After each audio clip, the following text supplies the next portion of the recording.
Baik, saya yakin anda semua mesti macam tertunggu-tunggu apa yang Ustazah nak sampaikan. Macam sebenarnya saya sendiri pun tertunggu-tunggu. Ada banyak soalan, memang Ad dah bagi soalannya, tapi saya pun ada soalan untuk Ustazah juga, Ustazah Hazwani. Tapi sebelum tu orang kata tak kenal maka tak cinta. Sebelum kenal dulu, kita nak sesi takruf dulu dengan Ustazah. Mungkin Ustazah boleh ceritakan secara ringkas, sedikit sebanyak, nama Ustazah, latar belakang dan bagaimana boleh berkecimpung dalam ilmu perkongsian tajwid.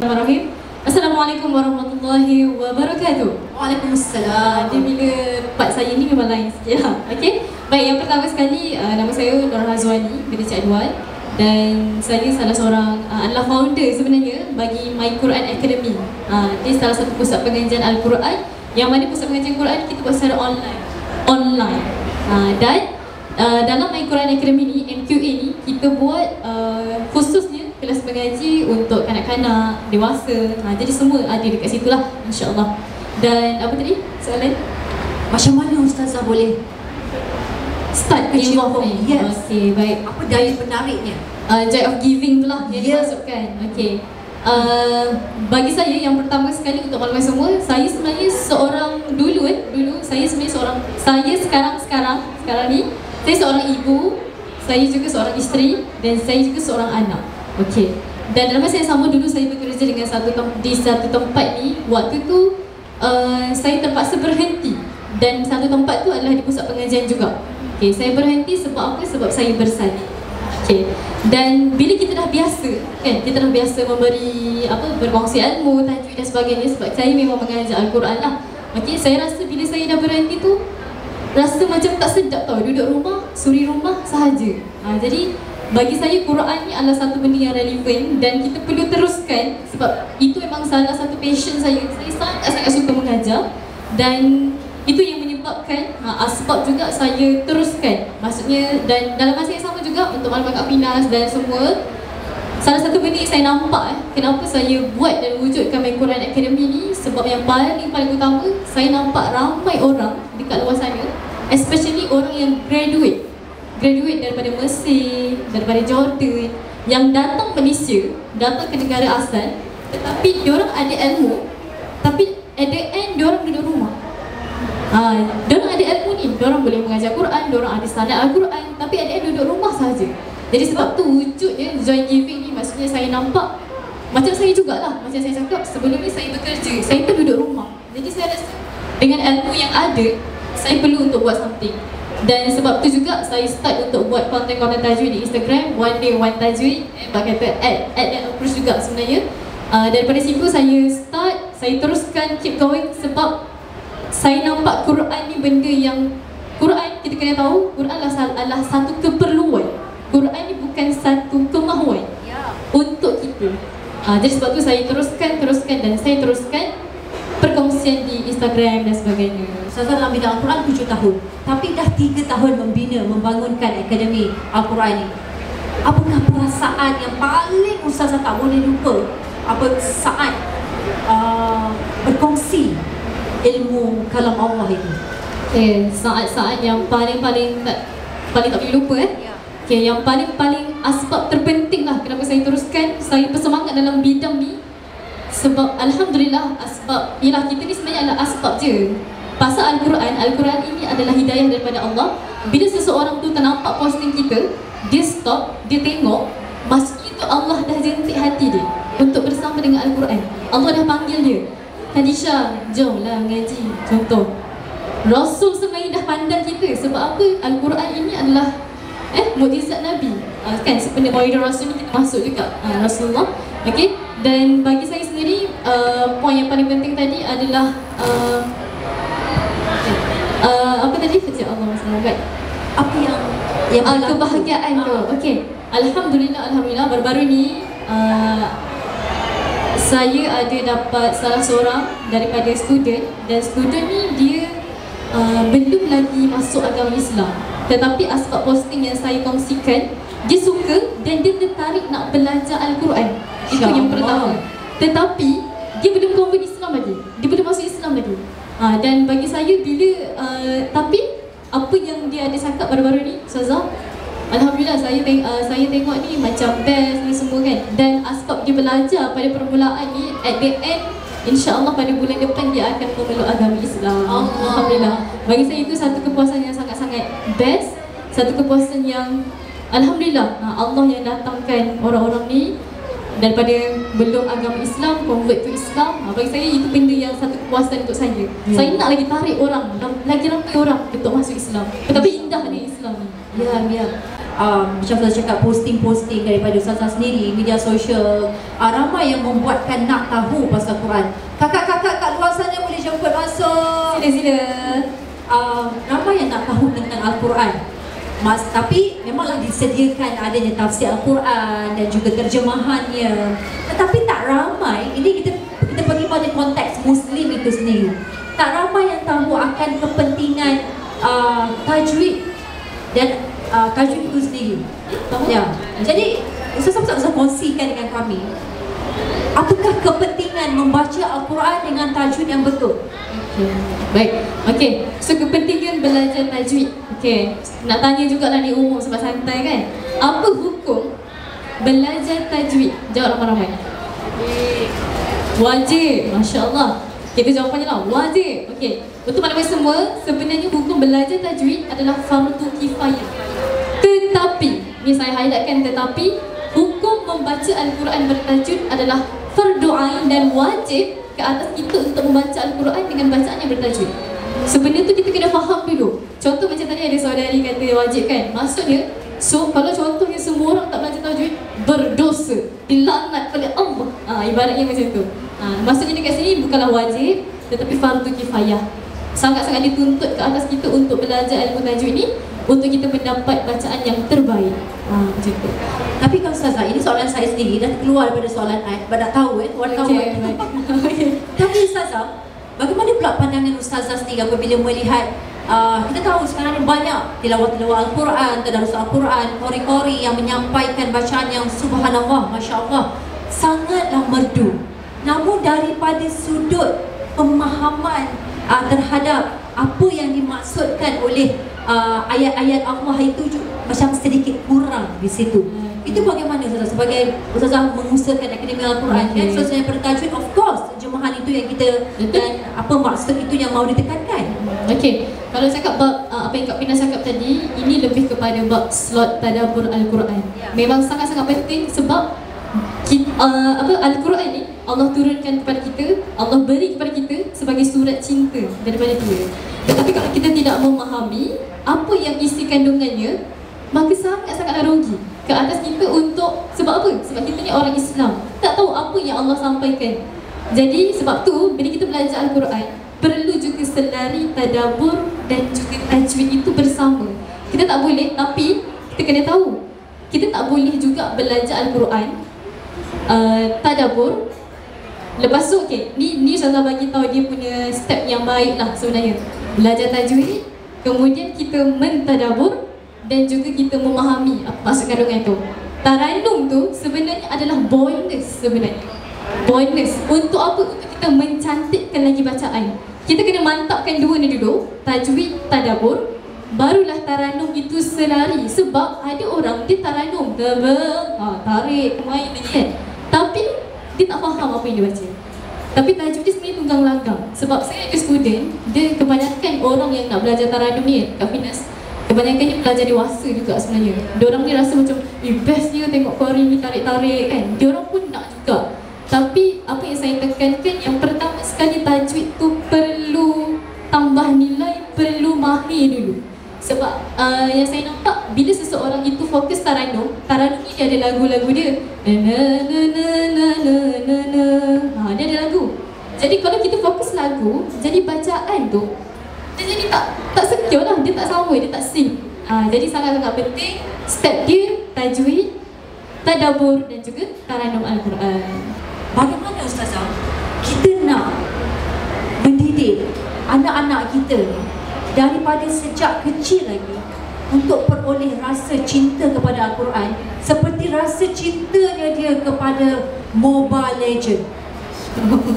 Okey, macam mana? Okey, bagi saya sendiri, sebab saya pun ada anak kan, antara salah satunya yang saya buat, untuk kita sama-sama tambah nilai dalam kehidupan kita, yang mana kita selalu terapkan. Contoh, setiap hari kita buka bacaan-bacaan Al-Quran. Sebab saya yakin dengan kanak-kanak ni, dia cepat sangat adapt benda tu. Dia cepat sangat, dia dengar, dia boleh follow. Kita sebut kakak, dia boleh follow walaupun anak tu setahun. Faham Dan bagi saya sangat penting, kanak-kanak ni perlu didik daripada awal. Dan Alhamdulillah juga MQA pun ramai juga pelajar pada kanak-kanak. Tapi kebanyakan parent hantar anak-anak mereka ni bukan sebab nak khatam, bukan sebab nak suruh anak dia pandai sangat, tak. Sebab apa? Nak anak dia biasa dengan Al-Quran, cinta dengan Al-Quran. Ini yang saya nampak. Sebab ini adalah situasi yang berlaku sekarang. Kebanyakannya, kita hantar anak bertahun-tahun, bacaan anak kita biasa je. Tapi parent ni dia macam tak kisah sangat. Sebab yang penting, setiap minggu dia nak anak dia tu pergi kelas mengaji. Setiap minggu, biasalah dalam kelas kanak-kanak ni kita ada game juga kan. Sebab itulah juga yang salah satu asbab kanak-kanak ni dia seronok belajar Al-Quran. Bagi saya, perlulah ada penekanan-penekanan tu supaya anak-anak kita ni biasa dengan Al-Quran dan cintakan Al-Quran. Ustazah, mungkin Allah yang memberi kalam dia untuk kita ikut. Tapi bagaimana Ustazah untuk kita yang ni nak konsisten, yang besar-besar ni, yang bayi-bayi saya ni, nak konsisten untuk hari ni aku tak mengaji lagi. Hari ni kita nak wujud rasa sebersalahnya tak mengaji hari ni.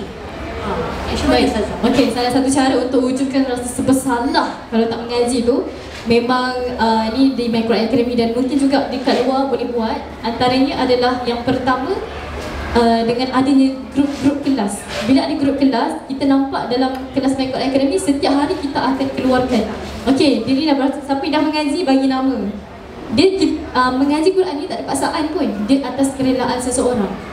Jadi salah satu cara kita nak rasa tu, yang pertama memang kena ada circle yang boleh mengajak kita.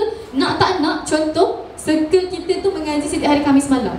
Nak tak nak, contohnya Khamis malam kita ada event ni, contoh tak boleh ni, malam ni aku kena mengaji, aku kena juga join. So itu adalah salah satu keterpaksaan kita untuk buat at the end benda tu memberi kebaikan untuk kita. Circle lah bagi saya adalah circle itu yang akan membantu kita. Dan salah satunya juga bagi orang yang malu. Sebab bila mengaji Al-Quran ni, dia ada satu perasaan kadang-kadang kita ni macam malu nak mengaji. Ada orang, Ustazah, saya ni dah umur 20-an, 30-an, 60-an pun ada, tapi saya tak pernah khatam Quran, contoh. So benda tu benda yang biasa, perasaan malu tu. Tapi kita kena pandang Al-Quran ni Allah dah jentik hati kita kan untuk belajar kan. Bila kita dah ada rasa nak belajar, maka belajarlah. Satu lagi poin saya nak kongsikan, bila kita ada rasa nak buat baik, macam Kak Finas kata kan, kita rasa nak buat sesuatu tu, kita buat.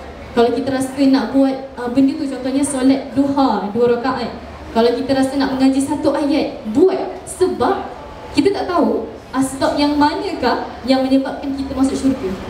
Mungkin sebab kita mengaji Quran, mungkin sebab Kak Finas bagi talk dekat sini atas sebab hati yang terbuka, memang nak kongsi betul-betul asbab masuk syurga. Kita tak tahu. Jadi poin dia adalah itu.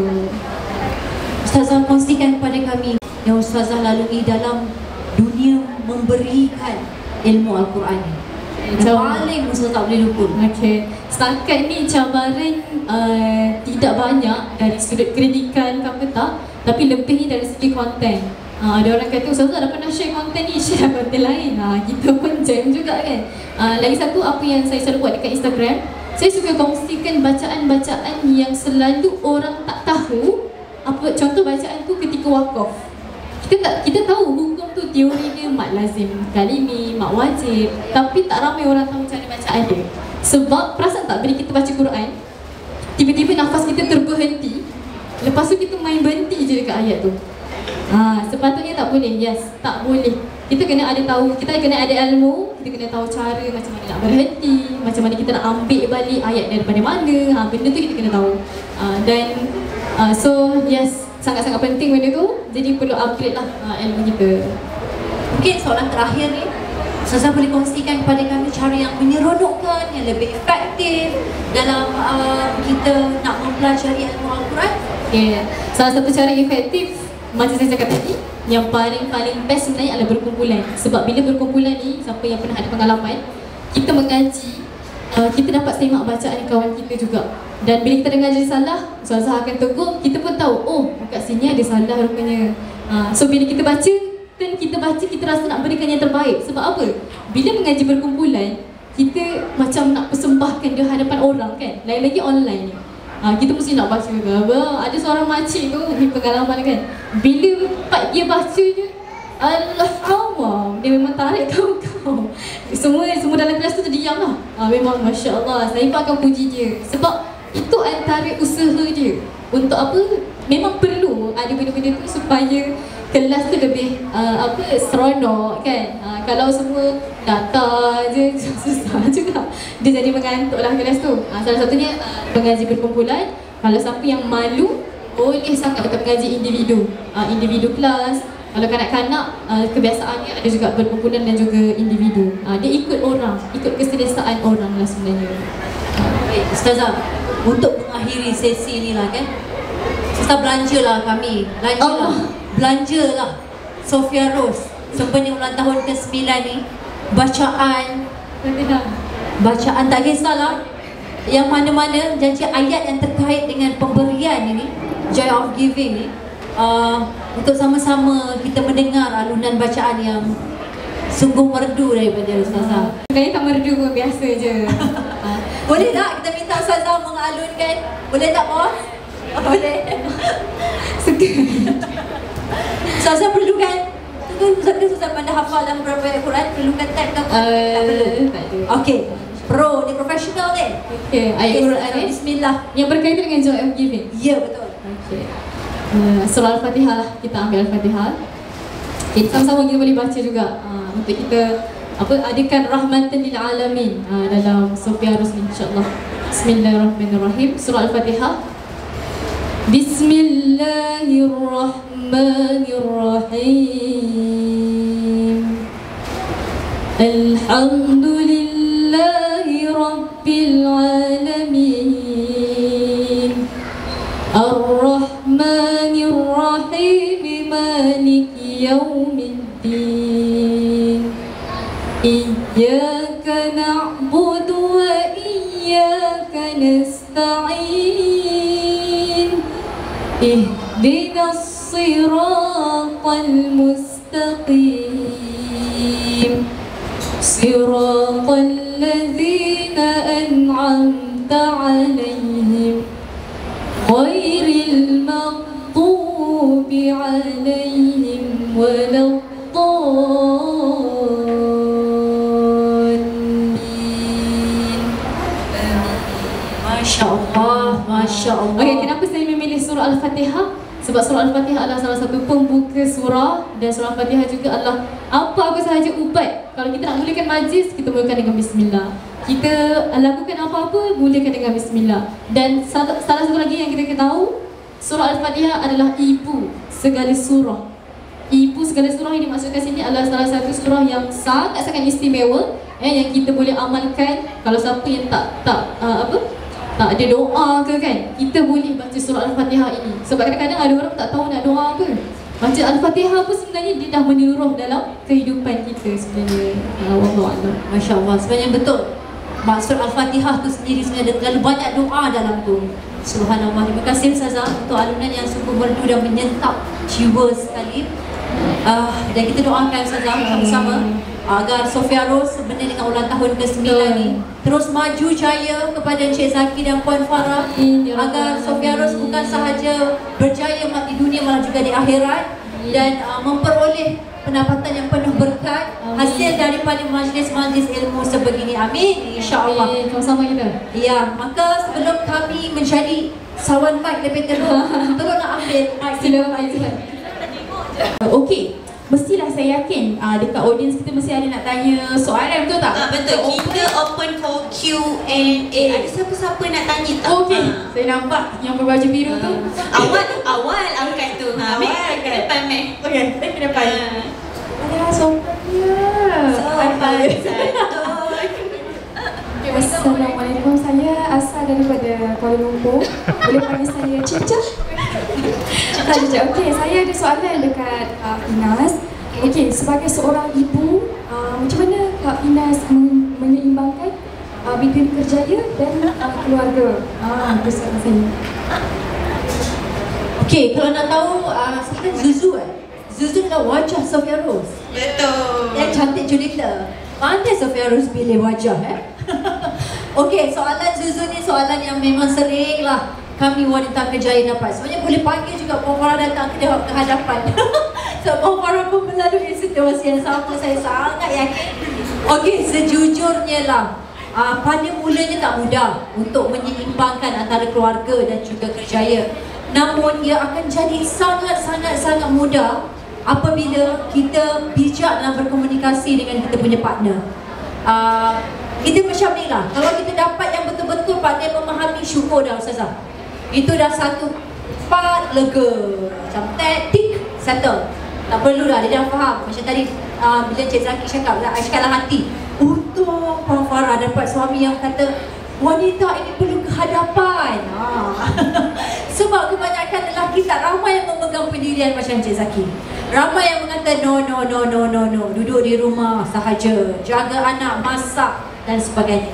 Tapi sebenarnya tak salah pun buat macam tu. Sebab memang pun wanita ni macam Cik Zaki juga nak petik juga, sebab dia punya speech tadi walaupun ringkas tapi sangat bagus bila dia kata, bila Cik Zaki kata sumbangan paling hebat wanita itu apabila di rumah lagi membesarkan generasi anak bangsa yang berkualiti hasil daripada seorang ibu wanita. Tapi bila kita decide nak keluar ni, berlakulah mulalah konfrontasi, kadang-kadang sampai tahap menjepun macam tu. Tapi kita boleh elak segala peperangan ini menerusi komunikasi yang pantap dan padu. Ini kita nak pesan, ini Kak Finas nak pesan kepada adik-adik yang belum berkahwin lagi. Saya ramai tu, saya tu nak tanya tu. Kan sudah kahwin? Tunang, tak apa, dah tunang, dah selangkah tapi boleh juga. Tanya dengan partner masing-masing. Sebelum decide untuk kahwin tu, kena tanya dengan partner kita, sayang, baby, darling, B, whatever lah you all panggil, walid ke whatever lah, I lepas kahwin, I still nak kerja. Awal-awal you all dah bagi tahu, I nak kerjaya. Macam mana kita boleh merealisasikan perkara itu? Kalau dia kata I okay, I apa, alhamdulillah settle. Isu akan timbul bila you tak tahu yang sebenarnya dia suami yang takkan okay. Akan timbul tapi dah buat macam mana dah kahwin. So selalunya lah, ini bukan diskriminasi gender. Selalunya suami, isteri akan macam okay lah, I duduk rumah. Tapi tanpa keredaan Ustazah. Dia akan start rasa macam dendam. Dia akan stres, maka berlakulah masalah mental. Itu yang kita tak nak, depression dan sebagainya. So komunikasi itu adalah perkara paling utama. Bincang benda yang paling tak comfortable dengan partner kita sebelum dihalalkan lagi. Agar kalau dia betul-betul cakap, no, I tak boleh, I nak duduk rumah, you jaga anak, you kemas rumah, you basuh baju I, itu sahaja. I boleh bagi you 3-4 ribu. Tapi tak semua perempuan nak duduk rumah je. Dia nak ada duit dia sendiri dan dia nak shopping dengan duit dia sendiri. So daripada awal lagi you all dah kena decide. Dari situ lagi kita dah decide. Bila kita dah decide, I nak macam ni, kalau you boleh, jom kita tolerate. Kita bagaimana kita boleh give and take, tolerate. So dah settle. Before kahwin kita dah settle dah. Tapi kalau sekarang yang dah kahwin, macam mana kita nak lalui fasa-fasa tu? Communicate dan kena ada toleransi lah. Yang paling penting bagi I lah, ini benda yang sangat betul. Happy wife, happy life. So macam mana you nak jadi happy wife di saat you tak buat benda yang you happy? You kena duduk rumah. So you kena consistent, address benda yang tak comfortable, cakap dengan your husband. I kena kerja juga. Boleh tak macam mana caranya kita nak kerja ni? I nak kerja ni. So caranya komunikasi. Yang kedua, give and take, tolerate. Okay, macam ni. Kalau I kerja, anak kita nak hantar kat siapa? Bila I kerja, you kerja, kita ada extra pendapatan. So kita boleh hantar dengan anak. Hantar anak kita untuk orang lain jaga. Tapi jangan sampai anak jadi mangsa keadaan. So dekat situ pula, kita kena always communicate dengan anak kita. Contoh macam saya sendiri memang selalu communicate dengan anak saya lah Ustazah. Bila tahu kan kenapa Mama suka kerja. So sampai kadang-kadang dia tak level lah. Alhamdulillah, saya syukurlah kepada Allah. Asyik tapi penat lah Ustazah, asyik kena cakap je, kena sembang je dengan dia. Memang saya busy tapi dekat rumah memang saya banyak bercakap dengan dia. Kadang-kadang sampai tahap saya tengah make-up pun saya panggil dia duduk sebelah saya sembang. Okay, so how's your day today? Macam mana hari ni? Siapa bully? Dan dia adalah serta nama kawan dia tak suka. So saya explain, saya akan sembang dengan dia. Pada masa sama saya akan tanya, Wildan okey ke Mama kerja? Okey je, sebab Mama pun spend time dengan Wildan. So dia boleh faham tau. Anak kita ni dia boleh faham. You all jangan fikir dia kecil dia tak faham. No, dia faham. You all kena sembang je, tanya dengan dia apa dia rasa, suruh dia express apa yang dia rasa, supaya anda tak bertanya-tanya anak aku ni okey ke tak. So bila kita rasa dia budak, kita akan macam sentiasa nak tolak perasaan dia. So dia akan macam, itu akan membentuk childhood trauma dan dia akan membesar dalam keadaan karakter yang tak suka nak express tau. Sebab itu banyak kita tengok generasi sekarang, remaja sekarang, ramai yang ada masalah mental dan agak sedikit fragile. Bila kita tekan sikit je dia dah macam tu, disebabkan tak ada komunikasi yang mantap daripada mak ayah. Pada masa sama, zaman sekarang mak ayah ni banyak yang bekerja. Bila busy kita kurang nak berkomunikasi. Tapi nak kita faham, anak-anak kita dan partner kita faham adalah menerusi komunikasi. Communicate selagi ada masa. Communicate je. You all kena, yang paling penting, communicate benda yang paling tak comfortable Ustazah. Benda yang paling tak comfortable tu lah yang kita kena communicate dengan partner kita dan kita punya anak kita agar dia boleh faham. Tapi bila dah communicate, satu decision dah dicapai, contoh. Okey lah, bila kita dah discuss dengan husband kita, macam saya ke, macam you all kita dah discuss dengan your wife ke apa, decide, you all ambil keputusan, tak apalah, I tetap sacrifice untuk duduk rumah. Bila dah buat keputusan itu, dah betul-betul rasa okay, I redha, okay, janji I duduk rumah, you bagi I ada me time. Dia kena ada timbal balik lah, kena ada me time. You kena bagi I sebulan RM1,500, RM2,000 untuk I je, bukan belanja anak-anak apa semua benda. Sebab I nak kerja, tak bagi kan. Contoh. Lepas dah ada punya terma tu, terms and condition tu memuaskan hati you all, kena peganglah pada benda tu. Janganlah nanti bila bergaduh mengungkit, oh you yang tak bagi I kerja, you yang ni. So setiap decision yang kita buat tu, kita kena own the responsibility. Bukan letak pada husband kita apa semua benda. Walaupun keputusan tu kita tak rela, tapi pada masa discussion tu kita dah rela Ustazah. So bila kita dah rela, no, I kena duduk rumah disebabkan ini dan ini. Dan kita lihat berdasarkan keuangan kita begini, so I kena begini. Tapi pada satu masa bila kita dah sampai tahap ni, kita boleh berubah kan sayang. Kita boleh tak waktu tu I pula nak bekerja, you dah boleh apa part time ke apa ke. So begitulah. So tak nak menjawab soalan Zuzu tadi, memang kena komunikasi dan juga toleransi dan juga kena sentiasa own, miliki tanggungjawab dalam setiap decision yang kita buat tu. Tak boleh bila dah buat keputusan, telan makan simpan dalam hati, why lah macam ni, why lah macam tu. So kita jadi wife yang tak happy. So kita akan membesarkan anak-anak dalam keadaan yang anak-anak stres sebab maknya tak happy.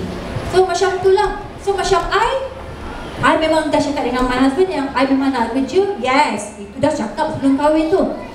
6 bulan lepas kahwin tu, of course bergegar-gegar juga lah si Gombak nak untuk dia faham Ustazah. Tapi Alhamdulillah kita lalui fasa-fasa jatuh apa, ada ups and downs dia, tapi syukur Alhamdulillah jodoh itu masih di situ. Tapi cakap pasal ni sebab saya pun ada suami kan, jadi memang sangat-sangat betul. Sekarang ni pun husband saya tengah jaga anak dan dia ada di kids zone lah.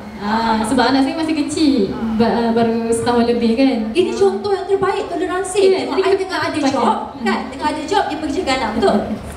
Yeah, win-win situation. Win-win situation. Okay, soalan seterusnya. Assalamualaikum warahmatullahi wabarakatuh. Waalaikumsalam. Saya ada soalan untuk Ustazah Azwani. Saya nak tanya, saya ni tak adalah pandai bertajwid, saya bertajwid kan. Tapi saya nak tanya, berdosa tak kalau saya tak nak belajar tajwid. Ataupun lagi satu tambahan saya nak tanya, kalau bacaan saya dalam solat tak bertajwid macam mana? Macam melanggar tajwid tu macam mana? Baik, Masya Allah, soalan yang baik. Saya tunggu soalan ni. Okey. Terima kasih. Okey, yang pertama sekali, kalau tak belajar tajwid ni berdosa ke? Itu persoalan yang menjadi pertanyaan kita kan? Okey, macam saya cakap tadi, hukum belajar tajwid fardu kifayah, tetapi hukum membaca Al-Quran bertajwid adalah fardu ain. Okey, itu kita kena tahu yang pertama. Okey, dan kita kena tahu juga ada beberapa kesalahan di dalam Al-Quran yang boleh menyebabkan perkataan itu berubah makna. 4 ni tolong pegang sampai bila-bila. 4 benda ni kalau kita buat memang berkemungkinan akan berlaku perubahan makna dalam bacaan. Yang pertama, tertukar huruf. Alhamdu, kita baca alhamdu. Ha kepada huruf ha. Itu boleh membawa kepada perubahan makna.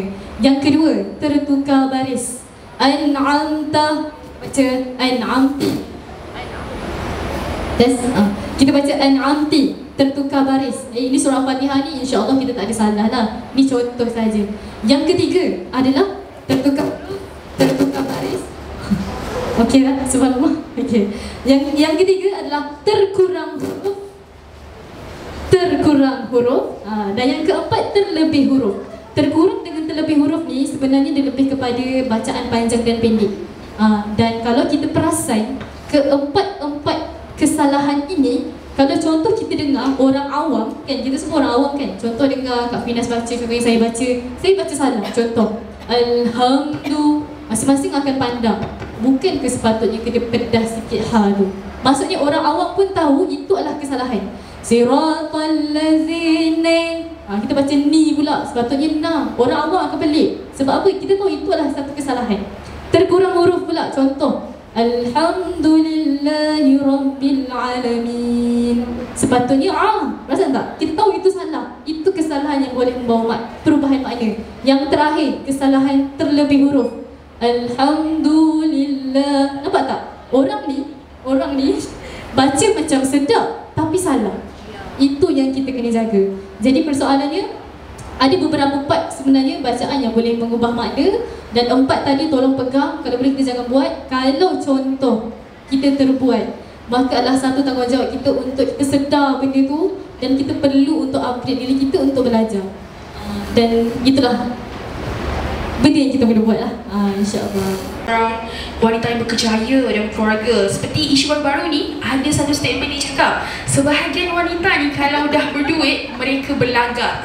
Macam apa pandangan Kak Finas untuk statement tu?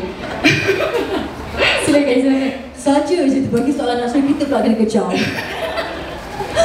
Okey, jawapan saya ringkas, merepek lah. Merepek. Namun, dia merepek yang ada namun. Tak boleh kita nafikan, Ustazah. Memang wujud mereka wanita yang diuji dengan rasa angkuh dan bongkak saat pendapatannya lebih tinggi daripada suaminya. Namun kes itu bagi saya lah, tak ada kajian yang saya boleh nak petik cakap yang majoriti ataupun bagaimana. Kebanyakan setakat kes yang saya tahu, kebanyakan kenalan-kenalan saya, bacaan daripada grup KRT rumah tangga dekat Facebook ke semua, kebanyakannya wanita-wanita isteri yang berkejaya ini, bila mereka bekerja, bila mereka memperoleh pendapatan, mereka lebih banyak membantu keluarga, lebih banyak support, lebih banyak sokong suami yang mungkin rezekinya masih lagi kurang sikitlah berbanding isteri. Saya lihat begitu. Saya tak nampak banyak, ada kes tak mustahil, ada, memang tak dinafikan, ada wanita isteri yang dia diuji dengan gaji 25,000, suami baru 3,500. Dia pandang dia laki dia kecil besar je, tak dinafikan. Namun untuk generalizekan dengan mengumumkan, mengatakan bahawa perempuan tak boleh berkejaya disebabkan akan jadi angkuh, bongkak dan sombong, itu saya tidak adil lah. Sangat-sangat tidak adil. Kerana kebanyakan daripada wanita pada saat ini, para isteri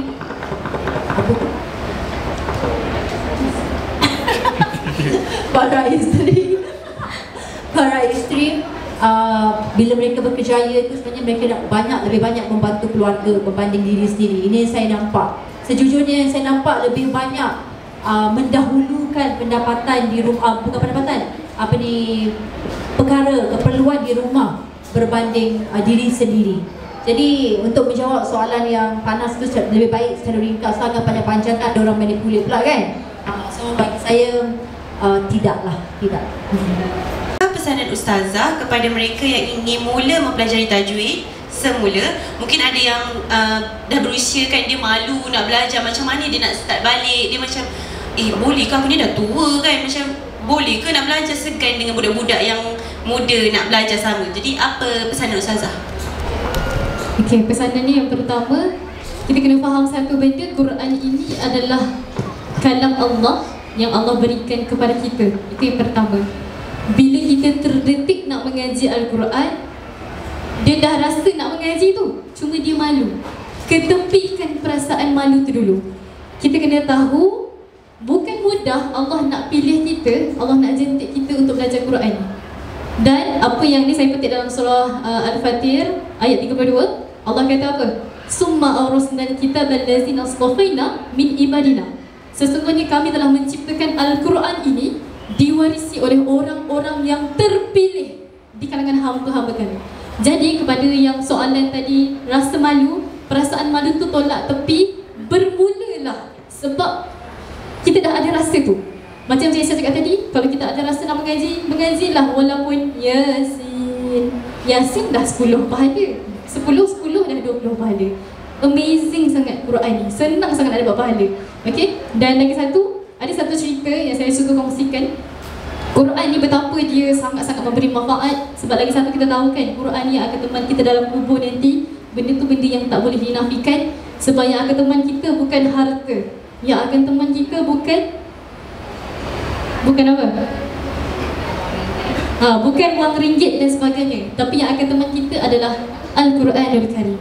Dan lagi satu, first, ketepikan perasaan malu. Yang kedua adalah kita fikir sekejap, adakah kalau kita tak mulakan ni, manalah tahu esok adalah hari penamat untuk kita. Jadi sangat-sangatlah rugi bila kita dah pegang title Islam tetapi kita tidak tahu dan mahir dalam membaca Al-Quran. Dan lagi banyak betul lagi satu okay. Sebab nak bagi contoh lah, bagi senang nampak kan, apa yang lagi saya suka kongsikan. Ustaz Yusufi pernah kata macam ni. Dia kata apa? Kalau kita tak pandai lagi baca Quran, doa dekat Allah. Doa apa? Ya Allah, janganlah engkau matikan aku sebelum aku pandai baca Quran, sebelum aku khatam Quran. Kenapa Ustaz Yusufi boleh kongsikan perkara itu? Nak tunjuknya betapa pentingnya Quran ni. Kalau Quran ni tak ada, siapa yang akan jadi teman kita dalam kubur? Itu adalah satu doa yang kita boleh amalkan. Dan jangan doa je, doa usaha baru kita tawakal. Dan lagi satu cakap tawakal ni, ada orang mungkin, saya tak nafikan, mungkin kat sini ada yang sedang belajar Al-Quran. Kadang-kadang kita belajar Al-Quran, kita rasa macam saya dah belajar 3 tahun tapi macam tak dapat lagi. Cek balik diri kita, sebab Al-Quran ini bukan buku sains, Quran ini bukan buku matematik. Dan kita kena tahu Quran ini adalah cahaya. Ilmu dia tak akan masuk dalam hati yang gelap.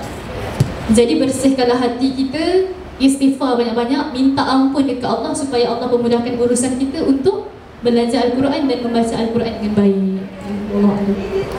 Alhamdulillah.